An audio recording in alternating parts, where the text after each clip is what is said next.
म्हणजे बघा ना किती दुर्दैव आहे देशाचं. मुख्य पार्लमेंटरी बिल्डिंगचं उद्घाटन झालं, आपल्या राष्ट्रपतींना आपण कार्यक्रमाला नाही बोलवलं. त्याची दोनच कारणं असू शकतात. एक तर त्या शेड्यूल ट्राईबच्या आहेत म्हणून, आणि दुसरी ती बाई आहे म्हणून.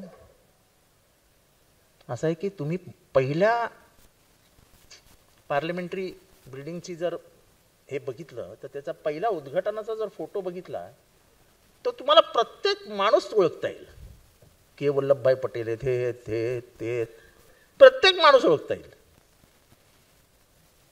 माझं आव्हान आहे भक्तांना की त्या दिवशी उद्घाटनाला कोण होतं त्याच्यातल्या एका साधूचं नाव आज त्यांनी पटकन सांगावं.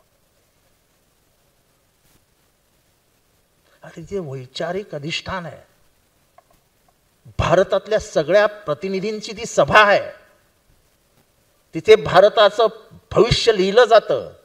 तुमची फॉरेन पॉलिसी, तुमची इकॉनॉमिक पॉलिसी, तुमची सोशल पॉलिसी, तुमची इंडस्ट्रीयल पॉलिसी, तुमची ॲग्रिकल्चर पॉलिसी, ही सगळी जिथे म्हणजे त्याच्यावर वैचारिक मंथन होतं, त्याचं उद्घाटन तुम्ही कोणाच्या हस्ते करवता? त्यांचा दर्जा कमी करण्याचा माझा हेतू नाही आहे. एखाद्या मंदिराचं उद्घाटन त्यांनी केलं तर मी समजू शकतो. ते लोकशाहीचं मंदिर आहे आणि ते विचारांनीच टिकलं पाहिजे. ते बाबाच्या साहेबांच्या संविधानामुळेच टिकलं पाहिजे आणि ते संविधान त्याची ओळख आहे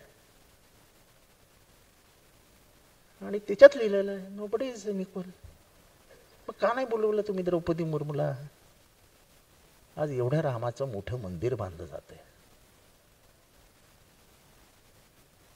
खरं तर त्याचंही उद्घाटन तुम्ही करू शकतात ना द्रौपदी मुर्मूकडनं. अरे ज्या रामाने शबरीच्या तोंडातलं बोर खाल्लं, त्या रामाने कधी आदिवासीला बाजूला नाही केलं ना. तिला आपल्या बरोबरीचं समजलं.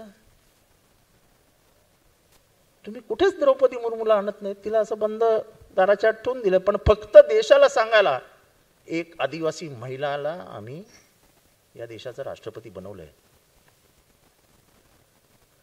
नुसतं बसवून चालत नाही. ते तुम्हाला कृतीतनं दाखवावं लागतं. एबीपी माझा, उघडा डोळे बघा नीट.